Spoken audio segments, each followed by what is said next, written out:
Hello friends, कैसे हैं आप लोग। कुछ दिन से मैं काम में थोड़ा ज़्यादा बिजी थी, इसलिए मैंने हिंदी कहानियों की वीडियो नहीं डाली। तो आज मैं आपके लिए फिर से लेकर आई हूँ मुंशी प्रेमचंद्र की एक नई कहानी, जिसका नाम है ईश्वरीय न्याय। तो इस कहानी को जरूर सुनिए, बहुत अच्छी कहानी है, क्योंकि मुंशी प्रेमचंद्र की जो भी कहानियाँ हैं वो अंदर तक दिल को छू जाती हैं। तो आप लोग इस कहानी को तो आप लोग ज़्यादा से ज़्यादा इस कहानी को लाइक कीजिए, कमेंट कीजिए और बताइए आपको ये कहानी कैसी लग रही है। कानपुर जिले में पंडित भृगुदत्त नामक एक बड़े जमींदार थे। मुंशी सत्यनारायण उनके कारिंदे थे। वह बड़े स्वामी भक्त और सच्चरित्र मनुष्य थे। लाखों रुपए की तहसील और हजारों मन अनाज का लेन देन उनके हाथ में रहा करता था। पर कभी उनकी नीयत डामाडोल नहीं हुई। उनके सुप्रबंध से रियासत दिनों दिन उन्नत करती चली जा रही थी। ऐसे कर्तव्यपरायण सेवक का जितना सम्मान होना चाहिए उससे अधिक ही होता है। दुख सुख के प्रत्येक अवसर पर पंडित जी उनके साथ बड़ी उदारता से पेश आते। धीरे धीरे मुंशी जी का विश्वास इतना दृढ़ हो गया कि पंडित जी ने हिसाब किताब का समझना भी छोड़ दिया। संभव है उनके आजीवन इसी तरह निब्र जाति पर भावी प्रबल है। प्रयाग में कुंभ लगा तो पंडित जी भी स्नान करने गए। वहां से लौटकर फिर वे घर न आए। मालूम नहीं किसी गड्ढे में फिसल पड़े या कोई जल जंतु उन्हें खींच ले गया। उनका फिर कुछ पता ही नहीं चला। अब मुंशी सत्यनारायण के अधिकार और भी बढ़े। एक हतभागिनी विधवा और दो छोटे छोटे बच्चों के सिवा पंडित जी के घर में और कोई न था। अंत्येष्ट क्रिया से निवृत्त होकर एक दिन शोकातुर पंडिताइन ने उन्हें बुलाया। लाला, पंडित जी हमें मझधार में छोड़कर चले गए। अब यह नैया तुम ही पार लगाओगे तो लग सकती है। यह सब खेती तुम्हारी लगाई हुई है, इसे तुम्हारे ही ऊपर छोड़ती हूँ। ये तुम्हारे बच्चे हैं, इन्हें अपनाओ। जब जब तक मालिक जी तुम्हें अपना भाई समझते रहे, मुझे विश्वास है कि तुम उसी तरह इस भार को संभालते रहोगे। सत्यनारायण ने रोते हुए जवाब दिया, भाभी, भैया क्या उठ गए। मेरे तो भाग ही फूट गए, नहीं तो मुझे आदमी बना देते। मैं उन्हीं का नमक खाकर जिया हूँ और उन्हीं की चाकरी में मरूंगा। आप धीरज रखें, किसी प्रकार की चिंता न करें। मैं जीते जी आपकी सेवा से मुंह ना मोड़ूंगा। आप केवल इतना कीजिएगा कि मैं जिस किसी की शिकायत करूं उसे डांट दीजिएगा, नहीं तो लोग सिर पर चढ़ जाएंगे। इस घटना के बाद कई वर्षों तक मुंशी जी ने रियासत को संभाला। वह अपने काम में बड़े कुशल थे। कभी एक कौड़ी का भी बल नहीं पड़ा। सारे जिले में उनका सम्मान होने लगा। लोग पंडित जी को भूल से गए।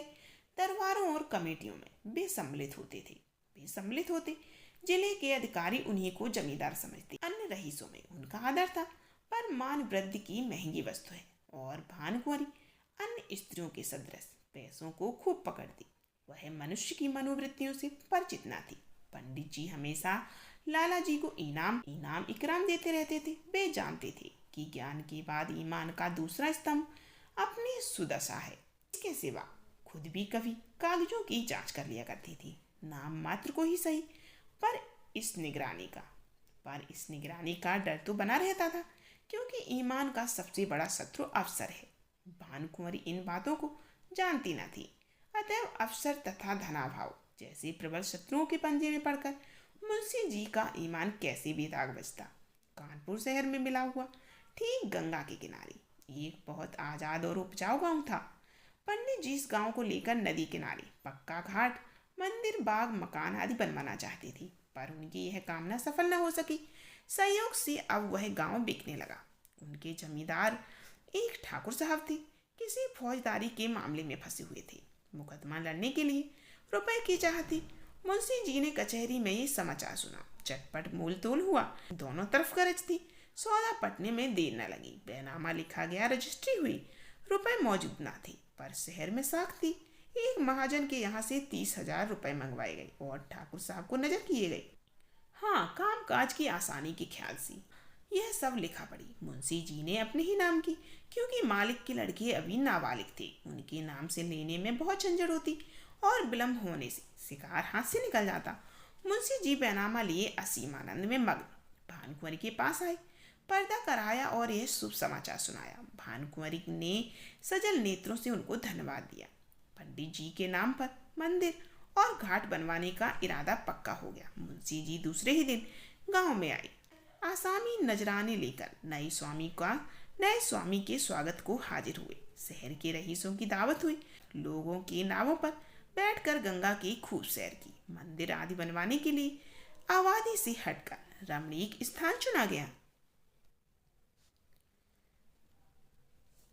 इस गांव को अपने नाम लेते समय मुंशी जी के मन में कपट का भाव न था, तथापि 2-4 दिन में ही उनका अंकुर जम गया और धीरे धीरे बढ़ने लगा। मुंशी जी इस गांव के आय व्यय का हिसाब अलग रखते और अपने स्वामिनों को उसका ब्यौरा समझाने की जरूरत न समझते। भानुकुंवरी इन बातों में दखल देना उचित न समझती थी, पर दूसरे कारिंदों से बातें सुन सुनकर उसे शंका होती थी कि कहीं मुंशी जी दगा तो ना देंगे। अपने मन का भाव मुंशी से छिपाती थी, इस ख्याल से कि कहीं कारिंदों ने उन्हें हानि पहुंचाने के लिए ये षड्यंत्र न रच रखा हो। इस तरह कई साल गुजर गए। अब उस कपट के अंकुर ने वृक्ष का रूप धारण कर लिया। भानुकुंवरी को मुंशी जी के उस मार्ग के लक्षण दिखाई देने लगे।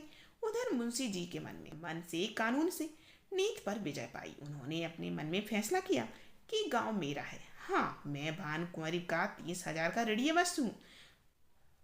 पे बहुत करेंगी तो अपने रुपए ले लेंगी, और क्या कर सकती हैं। मगर दोनों तरफ यह आग अंदर ही अंदर सुलगती रही। मुंशी जी अस्त्र सज्जित होकर आक्रमण के इंतजार में थे और भानुकुंवरी इसके लिए अवसर ढूंढ रही थी। एक दिन उसने साहस करके मुंशी जी को अंदर बुलाया और कहा, लाला जी, बरगदा के मंदिर का काम कब से लगवाइएगा? उसे लिए 8 साल हो गए।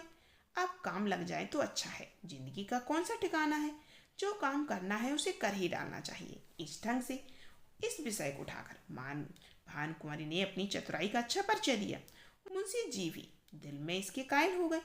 जरा सोचकर बोले, इरादा तो मेरा कई बार हुआ, पर मौके की जमीन नहीं मिलती। गंगा तट की जमीन असामियों के जोत में है और वे किसी तरह छोड़ने पर राजी नहीं है।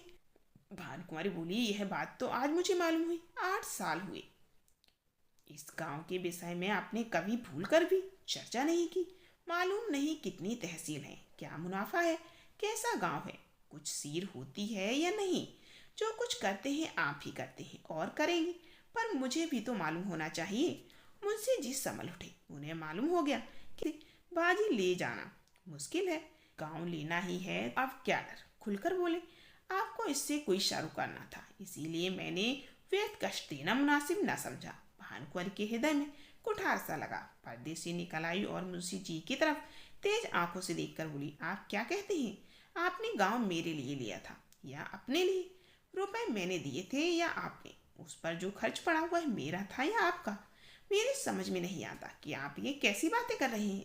मुंशी जी ने सावधानी से जवाब दिया, यह तो आप जानती हैं कि गांव हमारे नाम से बसा है। रुपए जरूर आपका लगा है, पर मैं उसका देनदार हूँ। रहा तहसील वसूल का खर्च, यह सब मैंने अपने पास से दिया है। उसका हिसाब किताब, आय व्यय सब रखता गया हूँ। भानुकुंवरी ने क्रोध में कांपते हुए कहा, इस कपट का फल तुमको अवश्य मिलेगा। आप इस निर्दयता से मेरे बच्चों का गला नहीं काट सकते। मुझे नहीं मालूम था कि आपने हृदय में छुरी छिपा रखी है, नहीं तो यह नौबत आती ही क्यों। खैर, अब से मेरी रोकड़ और वही खाता, आप कुछ ना छुएं। मेरा जो कुछ होगा ले लूंगी। जाइए, एकांत में बैठकर सोचिए। पाप से किसी का वाला नहीं होता। तुम समझते होगे कि बालक अनाथ है, इसकी संपत्ति हजम कर लूंगा। इस भूल में ना रहना, मैं तुम्हारे घर की ईंट तक बिकवा लूंगी। यह सुनकर भानुकुंवरी फिर पर्दे की आड़ में जा बैठी और रोने लगी। स्त्रियां क्रोध के बाद किसी ना किसी बहाने रोया करती हैं। लाला साहब को कोई जवाब न सूझा। यहाँ से उठ गए और दफ्तर जाकर कागज उलट पलट करने लगे, पर भानुकुंवरी भी उनके पीछे पीछे दफ्तर में पहुंची और डांट कर बोली, मेरा कोई कागज मत छूना, नहीं तो बुरा होगा। तुम विषैले सांप हो, मैं तुम्हारा मुंह नहीं देखना चाहती। मुंशी जी कागजों में कुछ काट छाट करना चाहते थे, पर विवश हो गई। खजाने की कुंजी निकालकर फेंक दी, कहीं खाते पटक दिए, किवाड़ धड़ाके से बंद किए और हवा की तरह सन से निकल गए। कपट में हाथ तो डाला, पर कपट मंत्र न जाना। दूसरे कारिंदों ने यह कैफियत सुनी तो फूले न समाई। मुंशी जी के सामने उनकी दाल न गलने पाती। भानुकुंवरी के पास आकर भी आग पर तेल छिड़कने लगे। सब लोग इस विषय में सहमत थे कि मुंशी सत्यनारायण ने विश्वासघात किया है। मालिक का नमक उनकी हड्डियों से फूट फूट कर निकलेगा। दोनों ओर से मुकदमेबाजी की तैयारियां होने लगी। एक तरफ न्याय का शरीर था, दूसरी ओर न्याय की आत्मा, प्रकृति का पुरुष से लड़ने का साहस। भानकुँवर ने लाला छक्कनलाल से पूछा, हमारा वकील कौन है? छक्कनलाल ने इधर उधर झांक कर कहा, वकील तो सेठ जी हैं, पर सत्यनारायण ने उन्हें पहले गांठ रखा है।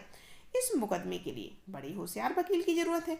मेहरा बाबू की आजकल खूब चल रही है। हाकिम की कलम पकड़ लेते हैं, बोलते हैं तो जैसे मोटर कार छूट जाती है। सरकार और क्या कहें, कई आदमियों को फांसी से उतार लिया। उनके सामने कोई वकील जवान तो खोल ही नहीं सकता। सरकार कहे तो वही कर लिए जाए। छक्कन लाल की अत्युक्त ने संदेह पैदा कर दिया। भानकुँवर ने कहा, नहीं, आखिर आगे भानकुँवर, क्या यह केस जीत जाएगी?